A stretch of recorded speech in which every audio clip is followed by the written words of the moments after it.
In a reality whose series is called the Ragnarok Chronicles, what does it mean to be something which openly proclaims to be a god? That's what we're going to discuss today. Hello and welcome to the Ragnarok Chronicles. My name is Dominic and this is the channel where I'm just going to take you through some of the elements of the books that I am writing. Now, in some of the previous videos, I've had a little bit of an awkward time talking about certain things because I've been skirting around this topic in particular, because I knew I wanted to properly introduce it in this video here today, rather than kind of mentioning it beforehand by name in any way, and then having to kind of quickly give an explanation that didn't do it justice. Indeed, today we're just going to be covering the beginning of the narrative of these people that I'm referring to, and then in subsequent videos we'll start to fill in some of the other gaps here and there. So, talking about the beginning, quite literally the beginning, soon after the formation of this current iteration of the multiverse, out in the outer region, there became conscious these energy-based beings in a city, I guess you could call it, that they would come to refer to as the cortex. Now, these things made of energy, as they observed the reality around them, they soon came to the conclusion that they were the most powerful things that there were. They had greatest influence over the surroundings. Okay, maybe in some places there was something that potentially posed the threat of being more advanced, but they dealt with that issue soon enough. And as such, as seeing themselves as being at the top of the food chain, as it were, they didn't actually see a need to name themselves as a people, because they knew who they were obviously at the top, they didn't need a name. Would anyone below them need to refer to them by any kind of term? No, that didn't matter to them.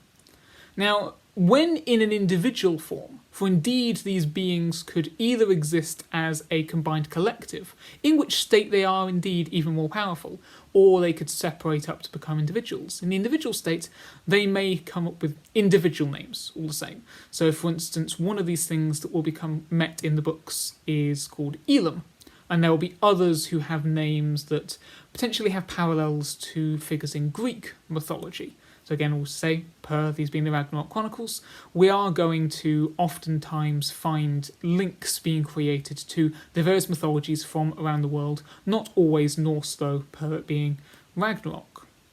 And then another side note, kind of in that vein, this is a point I would like to make, almost every single name, whether it's a character or a place or thing that I've made up, they almost all have some kind of significance, either to mythology or indeed just something else that I just chose to make some connection to. I'm not going to be any more specific than that because I don't want to be. As I say, there were a couple who don't fit this rule because right at the beginning of when I was writing I wasn't thinking in this way, and I just don't want to go back and change the name subsequently. There's a couple of people in the earlier stories which do have names that are literally just names that I plucked out of a hat, but yeah, the rest have some sort of significance going forwards. Should do anyway, to some kind of degree. Anyway, so energy-based beings see themselves on top of it all, and so they start exploring, reaching out from the cortex, actually just take in their dominion over this reality, unchallenged. And so they come across a planet in the outer region that has kind of formed on its own with these physical beings referred to as the Ifeiskas. And these Ifeiskas were very talented builders. They're very technologically savvy and engineers. So these beings got the Aphasis to start to build them ships in which they could exist in their energy-based form, and it would make it easier for them to travel around. Now, as would happen once they start interacting with these other kinds of beings, the Aphasis wanted to refer to this race as something, but since there wasn't a name, they simply gave them a term which in English would refer to as entities. Simply what they're known as. The entities took a liking to that name somewhat, and that's what they insisted on being called afterwards, whenever anyone did have the habit of desiring a word to refer to them as. Now, the entities particularly liked the ships and technology that the Ifeiskas built for them, and so they took the Ifeiskas under their wing, took them with them on the ships, wherever they went, making them build them whatever else it was that they felt they needed. As then, down the line, once they've kind of explored more of the outer region, and they start looking more towards the Alpha Realm, into which they cannot properly exist. Again, if you're unsure of these kind of terms, I would also suggest, as ever, go back and watching the video about the structure of the multiverse, where I discuss things like outer region, Alpha Realm. So they're looking at the Alpha Realm, and they're aware that they can't properly exist there. So they have the Ifeiskas build a device which can convert the energy of an entity into a physical form. It's a kind of phenomenon which is able to be demonstrated in something like the Large Hadron Collider, where you can cause energy to become a particle under the right conditions, or of course this is a lot more advanced. So a select few entities, 6 individuals, underwent this process to give them physical form. So you had Valen, who, once in his physical form, was renamed Grail, well, Lord Grail Repper, to give his full name, and these new names, which they'll be known as the Brethren Lords, were instead words that seem to describe what they apparently were like now in their new form, and again, in the language of the entities. Then you had Unaya, who went on to become Lord Petty Lance. You have Urathre, who became Stark Vingfermin. And you have Urez, who went on to become Kiranat Raldisaster. You also had entities that would go on to become Warren Mars and Upre Shun, but their original entity names have kind of been lost to the mists of time. Subsequently, there would be another, Awin, who would become Mordrin Myrna, but his creation is much further down the timeline. These Brethren Lords then had built for them the towers, which again we've discussed in a previous video, wherein just some random spatial debris from around the outer region had built up around it these technological structures, these giant stations, the towers, one around each of the 870, followed by 24 zeros, whatever number that is, universes in the Alpha Realm. So obviously they ended up with a system which was kind of self-generated, so it kept on building more and more towers on its own. And of course that is such an inconceivably large number, but also these creatures, the entities and the Brethren Lords, are in turn functionally immortal. So they had all the time in the world, as it were. They had no perception of things that were taking an inconceivable amount of time. It just was the ever-expanding existence. And of course, once within the towers, they were to study the Alpha Realm, because it turns out just giving them physical form didn't help them survive in the Alpha Realm. So within these stations, they would study everything that they could to help the entities understand their domain even more thoroughly. But of course, the Brethren Lords, these immortals, they weren't expected to actually do all the work themselves. So then was developed the Font of the Haver of Gelmir, which again I mentioned in the video about the towers, but at the time, because details slipped my mind, I didn't give it as much detail as I potentially could have. So I said at the time, I acknowledged it would to us probably look something like this grand stone well from which whatever was being created can emerge. What it's kind of doing is taking an absence, a negative space, between all the particles in the air or whatever, and basically flipping that and turning it into some form of positive matter. Obviously, by contrast, then some positive matter elsewhere then disappears. And it can create, therefore, these specific things. So after some experimentation, they settled on a design of a kind of slave worker, which would be referred to as the Nars. Now, while this device can create physical matter, it cannot create souls in the way that souls exist in the Alpha Realm. So that's why I've said, when I've talked about the Nars before, they have no souls. They are autonomous matter, but there's nothing like the Boreal energy that we have that would pass from universe to universe, separate from the physical vessel that the Boreal energy inhabits.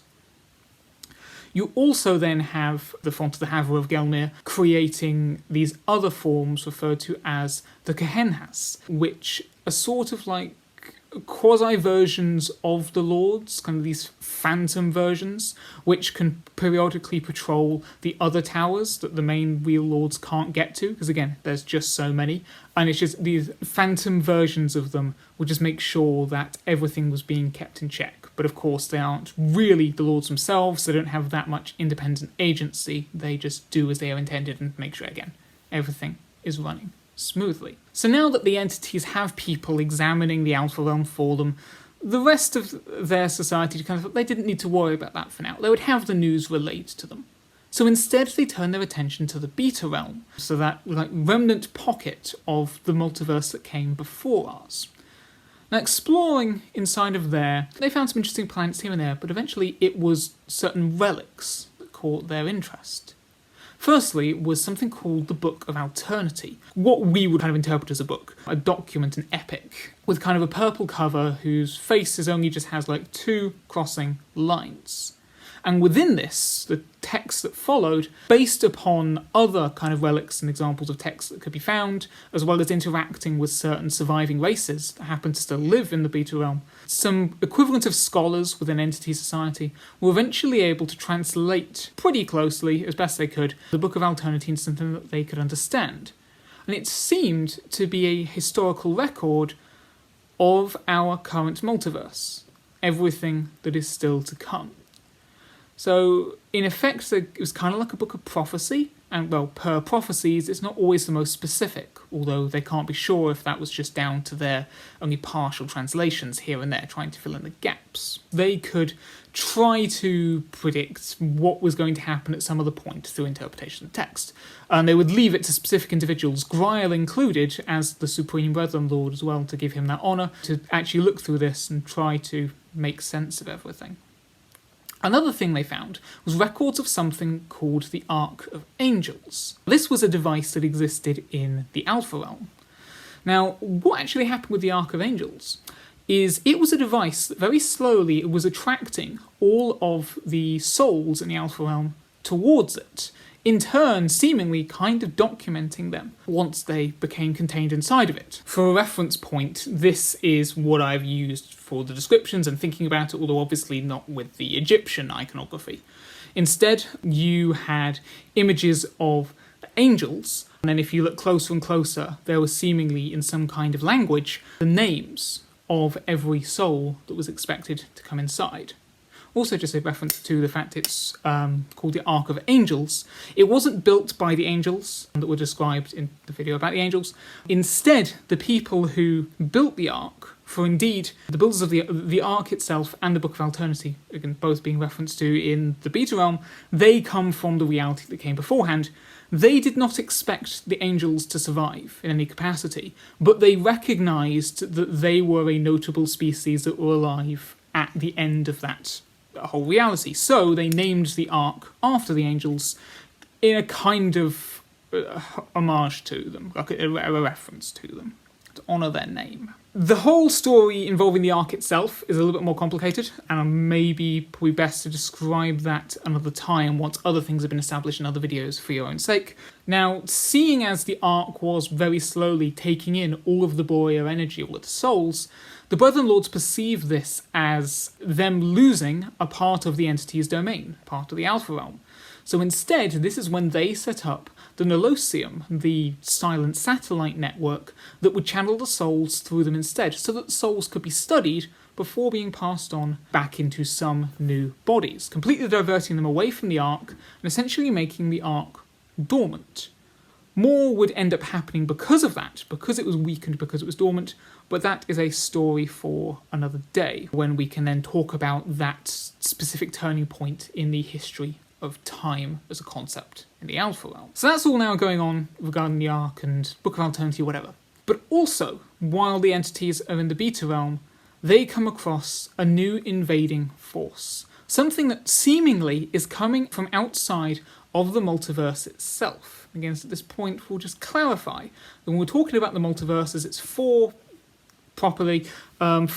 planes of existence. It's all still existing within this kind of cosmic mass, for which there is an outside, for which then beyond, even further into the nothing, there are other kind of realities out there as well. And again, that's another thing we'll discuss another time.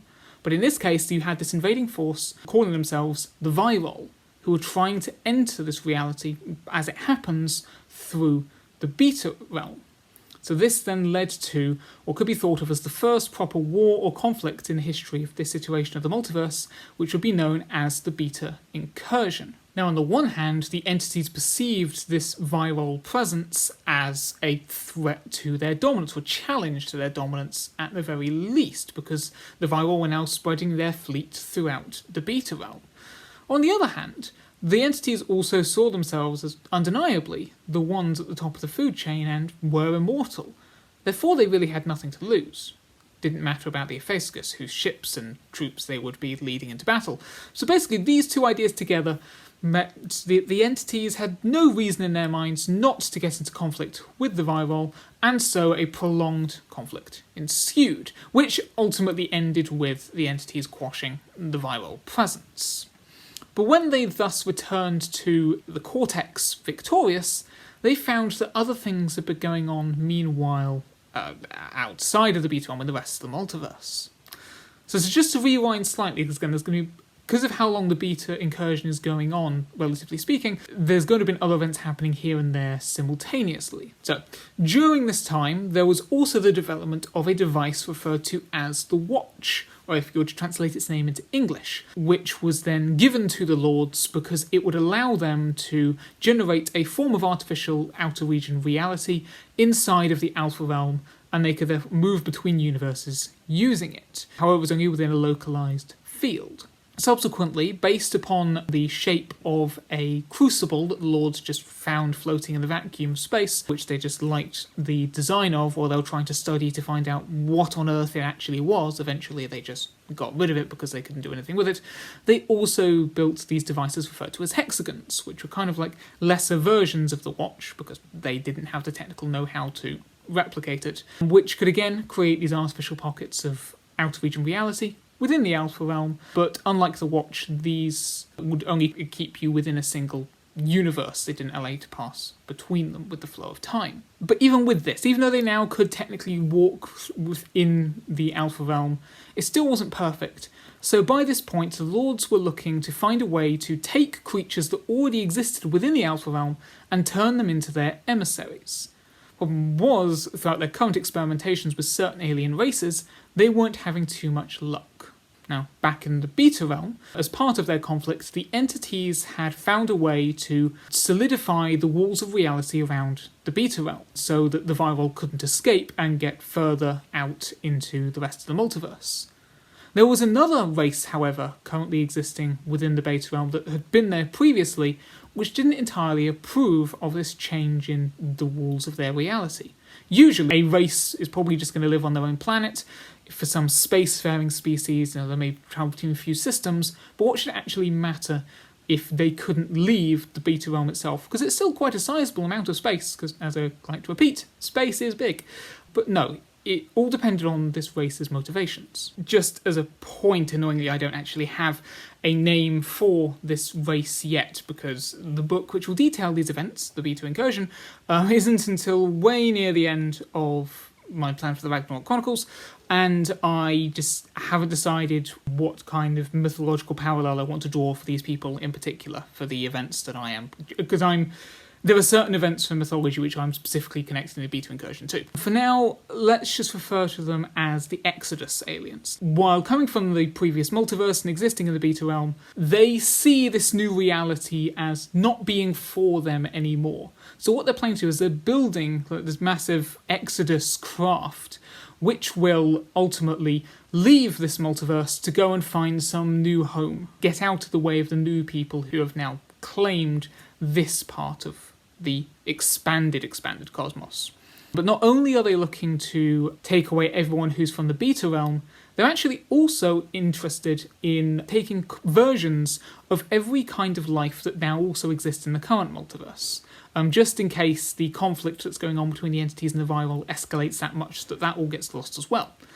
So, they build a ship which is designed to burst through the reinforced walls around the Beta Realm so that they can then quickly go around the outer region and the Alpha Realm and scan everything, basically, with even more advanced tech than what the Brethren Lords are using to currently study the Alpha Realm. So the Exosalien ship itself is able to understand and kind of use tricks regarding the nature of the Alpha Realm, at least, to kind of make their ships appear in every one of the bubble universes simultaneously, as well as in multiple places at the same time within those universes, like different facsimiles of them all doing scans at the same time. So the Brethren Lords are now trying to pursue these aliens, both to stop them in what they're doing, but also so that they can understand their technology, because these aliens have a much better way of currently scanning the Outer Realm than they do.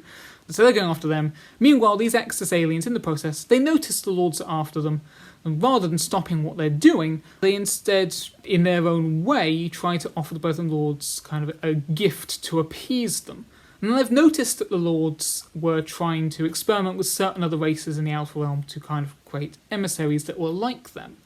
Well, based upon their calculations, they determine that if they just redirect a certain large asteroid onto a planet that would later be called Earth, that would lead to enough of a change in the course of events that would result in the evolution of a species that would be the closest physiologically to the Brethren Lords on the levels that are significant than any other species at any other point throughout the Outer Realm's history, this being humanity. Because when the Lords finally discover humanity, probably not making the connection to the Exodus aliens in the process, they will find that they can turn them into mansins, imbue them with Jiang, with dark matter, with prima materia, this material that is in the baseline of reality itself, as I've discussed previously, to give them abilities that would elevate them above others.